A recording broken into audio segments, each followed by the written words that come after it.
any matter, if published, is likely to injure the reputation of another person in his society.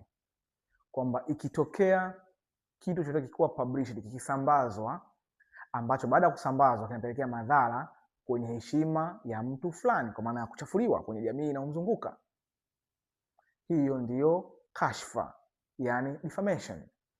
Sasa ili uweze kuestablish defamation mahakamani, lazima uthibitishe yafuatayo. Cha kwanza, inabidi uthibitishe kwanza kulikuwa na publication, kulikuwa na usambazwaji wa hizo taarifa dhidi ya huyo mtu, ndipo tunasema kuna kashfa. Cha pili, lazima uthibitishe kwamba hizo taarifa zilizosambazwa si za kweli, ni za uongo.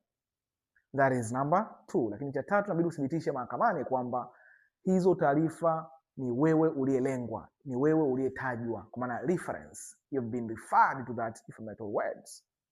Yani umekuwa referred, umetajwa kuhusiana na hizo kashfa, hizo scandal. Lakini cha mwisho ni kwamba lazima uthibitishe kuna madhara ulioyapata kulingana na hizo kashfa zilizosambazwa na mtu mwingine.